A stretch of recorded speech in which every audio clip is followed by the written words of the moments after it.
Patawid na ang tricycle na yan nang sumalpok sa karga nitong bakal na tubo ang isang rider sa Tigbawan, Iloilo. Tumilapon ang rider na dead on arrival sa ospital.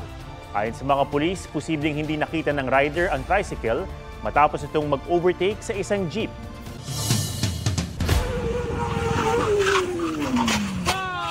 Nawala naman ng kontrol at natumba ang big bike na yan sa Cagayan de Oro City. Hindi nahagip sa video pero tumama pa ito sa isa pang motor. Sugatan ng mga rider na parehong menor de edad at isinugod sa ospital. Posibleng maharap sa reklamo ang nakabanggang rider. Isang malaking karayom ang ginamit sa pananaksak at pagpatay sa isang negosyante sa Pampanga. Suspect ang tauhan niyang hindi raw napabali. May exclusive report si Emil Sumangil. Natagpo ang patay ang 68 anyos na negosyanteng si Lavinia Gulapa sa opisina ng kanilang warehouse sa Candaba, Pampanga nitong Abril. Nakitaan siya ng mga defense wound at pasa sa likuran pero ang ikinamatay niya. Mayroon po siyang malalim na saksak sa puso, 2. Ang ginamit na murder weapon, karayom na nasa 5 pulgada ang haba. Yung pangtahi ng sako, yun po yung ginawa niyang sandata. Ang suspect ang pahinanti nilang si Jerome Santiago. Ayon sa anak ng biktima, nagalit ang suspect nang hindi siya pabalihin ng ina. Nangangailangan siya ng pera. Isa rin po sa narinig ko, may bisyo raw, nagdodroga. Nakunan pa ng CCTV ang pagtakas ng suspect habang bit-bit ang bag na hinihinalang naglalaman ng 60,000 pesos na tinangay sa biktima at isang handgun. Makalipas ang 7 buwan, naglabas na ng warrant of arrest ang korte laban sa suspect.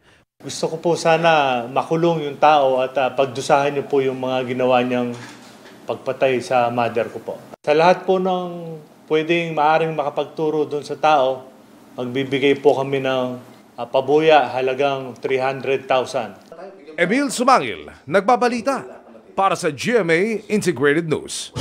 Naghain ng mosyon sa korte ang aktres at negosyanteng si Neri Naig Miranda para ipabasura ang kasong paglabag sa Securities Regulation Code laban sa kanya. May report si Ian Cruz. Balik Pasay City Jail Female Dormitory, aktres at negosyanteng si Neri Naig Miranda. Dadalusan na siya sa arraignment para sa paglabag sa Securities Regulation Code. Pero hindi ito natuloy matapos mag-file ng motion to quash ang kampo ni Neri. Pinagkokomento muna ng korte ang prosecution at Securities and Exchange Commission o SEC sa motion. Iniurong ang arraignment sa January 9. Tumanggi magbigay ng pahayag ang kampo ni Neri. Naharap din siya sa kasong syndicated staffa. Ang mga kaso nag-ugat sa pagiging endorser ni Neri sa negosyong Dermacare. Sa isang post ng mister ni Neri na si Chito Miranda, iginit niyang walang kinuhang pera ang kanyang misis. Lahat ng pera napunta raw sa isang tiyanda na may-ari umano ng Dermacare. Kasama ring ipinost ni Chito ang liham na mula raw kay Chanda Atienza para kay Neri. Sa sulat, humihingi ng paumanhin si Chanda kay Neri para sa mga isyu na pinagdaraanan umano ng Dermacare. Partikular ang kawalan nito ng kakayahang mag-distribute ng share sa kanilang investors. Sa advisory ng Securities and Exchange Commission noong September 2023, Chief Operating Officer ng Dermacare Beyond Skincare Solutions si Chanda Atienza. Hindi raw otorisado ang kumpanya na manghingi ng investment dahil hindi ito rehistrado at walang lisensya para magbenta ng securities.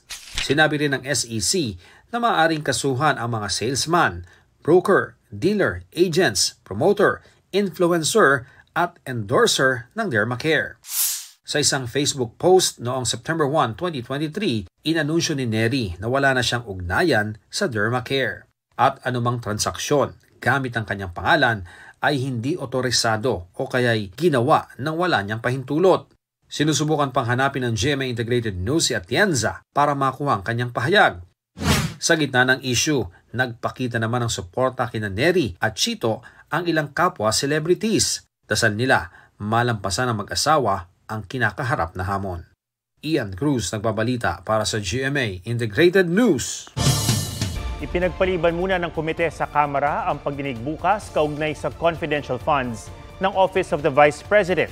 Ito'y para bigyang pagkakataon si VP Sara na humarap sa NBI para magpaliwanag kaugnay sa sinasabing banta niya sa Pangulo, First Lady at House Speaker. May report si Rafi Tima. May dalawang nagpapatawag sana kay Vice President Sara Duterte bukas, ang House Committee on Good Government and Public Accountability na nag-iimbestiga kaugnay sa confidential funds ng kanyang opisina at ang NBI na pinagpapaliwanag siya dahil sa umunoy banta laban sa buhay ni na Pangulong Bongbong Marcos, First Lady Liza Araneta Marcos at House Speaker Martin Romualdez. Sabi ni VP kahapon, natanggap namin yung subpoena ng NBI. I requested to rescind the invitation dahil conflict silang dalawa. Pero sabi ngayon ng komite ng Kamara, hindi na yan pwedeng idahilan ng bise dahil ipinagpaliban na nila ang kanilang pagdinig para bigyang daan ang investigasyon ng NBI. Nang sa ganun ay hindi naman po kami nagagamit bilang excuse dahil naniniwala po kami ito pong issue sa NBI ay napakahalaga at ito po ay it concerns national security. Dahil dyan, itutuloy raw ng NBI ang pagpapatawag sa bise para pagpaliwanagin para sa posibleng reklamong paglabag sa anti-terror law at grave threats. Pero wala raw silang natanggap na abiso kung dadalo nga si VP Sara. Sakaling hindi siya sumipot bukas, it will be considered as waiver on her part to explain her side. Kailangan meron siyang magandang dahilan para i-postpone pa namin yung investigation bukas. Kung hindi siya magpunta at walang pasabi kahit ano pa man, we will just proceed with our report. We will submit this the case to the prosecutor's office of the DOJ. Sinusubukan pa naming makuha ang panig ni VP Sara tungkol sa mga pahayag ng House Committee at ng NBI. Sabi ni VP Sara kahapon, naniniwala siyang buong ahensya na ng pamahalaan ang humahabol sa kanya. We are actually preparing right now lists of proof that the whole of government is going after one person, and that's me. Ang Department of Justice, inimbestigahan pa rin kung nilabag ni VP Sara ang anti-terror law, pero giit nila, hindi itinuturing na terorista ang bise. Wala pong ganyang ginagawa sa Vice Presidente. Huwag po niyang pangunahan ng gobyerno. Yung act po ng pananakot niya, yun po ang pinananagot siya. Sabi pa ni Justice Undersecretary Jesse Andres, may kapangyarihan din ang ombudsman na disiplinahin at imbestigahan si VP Sara. Tugon ng ombudsman, I would advise Josec Andres to shut up, to stop talking about the case, because one of the powers of the ombudsman is to take over the investigation of a case of any government investigative agency at any stage of the proceedings. As far as we are concerned right now, we have not seen any acts of the Vice President that we should investigate. Are these grave threats done in relation to the performance of her duties as Vice President? If not, that would be personal. And we have no jurisdiction over these things. Rafi Tima nagbabalita para sa GMA Integrated News. Nasawi habang nagmamando ng trapiko ang isang enforcer sa Dagupan City. Ang tinitingnang dahilan ay alta presyon. Ang tip talk ng doktor para sa mga high blood sa report ni Jeric Pasilaw ng GMA Regional TV. Nagluluksa ang kaanak ng 60 anyos na traffic enforcer na si Renato Salvador. Kasagsagan ng init alauna kahapon, natumba raw si Salvador habang nagmamando ng trapiko sa Dagupan City. Bumagsak sir, hindi na siya naka-recovery sir. Dinala pa siya sa ospital pero binawian din ng buhay. Ang tinitignang sanhi ng kanyang pagkamatay, high blood. Lahi namin po yung high blood talaga, nung masakit na namatay siya. Paliwanag ng doktor tungkol sa alta presyon. Pagka ang isang tao ay ramdam po ng matinding init or nabilad po sa matinding sikat ng araw, tumataas po yung kanilang blood pressure. Bukod sa pag-iwas na sobrang mainitan, payo ng mga eksperto sa mga hypertensive, inumin palagi ang iniresetang maintenance medicine, umiwas sa pagkain ng mataba, matamis at maalat, laging i-monitor ang blood pressure, mag-ehersisyo at umiwas sa stress. Jeric Pasilaw ng GMA Regional TV nagbabalita para sa GMA Integrated News. Pinasinayaan ni two-time Filipino Olympian E.J. Obiena ang kanyang kauna-unahang pole vault facility sa Pilipinas. Matatagpuan yan sa Marcos Stadium sa Lawag City, Ilocos Norte, kung saan din gaganapin ang palarong pambansa sa susunod na taon. Pasado raw ito sa international standard. Babalik sa Lawag sa December 6 hanggang 9 si E.J. para sa coaching clinic at pole vault seminar. Sa isang post, sinabi ng pole vault icon na naniniwala siyang mas marami pang Pinoy ang gagaling sa Olympic sport na ito kung maraming pasilidad sa bansa.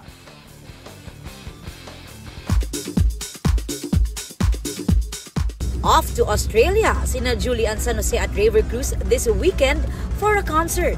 Sasamantalahin din daw nilang makapag-relax since first time nila together doon. For Christmas, na-order na raw ni Julie ang kanyang gift for Raver. Ako wala naman ako ina-expect na regalo kasi gusto ko lang siya yung regalo ko. Wow! Ay, kinikilig siya! Napa-throwback naman ang Juliver at iba pang celebrities sa pa-autograph with a twist ni Christian Bautista. Parang nasa-sadyo na ako at the same time, nag-screen. Oh my God! Sobrang pagets ko dito. Uy, grabe naman. Uy, first album ko to. Hindi pa ko kayo Aubrey Carampel, nagbabalita para sa GMA Integrated News.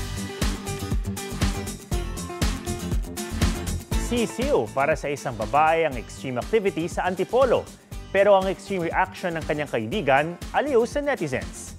Usuan na yan sa report ni Joseph Moro. Be, kumapit ka! Be, humawak ka o magiging kwento ka talaga. Jessa, umawak ka! No hands pa itong si Jessa habang sakay ng extreme swing sa San Mateo, Rizal. Pero mas kabado ang tropa niyang si Roy Lee na nanonood lamang. Jessa! Hindi tayo nagpaalam! Bigla naman pala ang gala kaya kaba is real. Jessa, kakapit ka pala eh. Malakas daw talaga ang loob ni Jessa. Lakas! Todo mo, todo! Pero mas powerful ang kaba ni friend. Huwag mong bilisan. Oo. Dati ka bang unggoy? Kaya sa lahat ng extreme activities, si Roy Lee laging may sermon sa kaibigan. Talaga, baba! Dahan-dahan lang ha. Wala akong kasabay pa uwi. Let's go. Patsi. Joseph Morong nagbabalita para sa GMA Integrated News. Huwag magpahuli sa mga balitang dapat niyong malaman. Mag-subscribe na sa GMA Integrated News sa YouTube.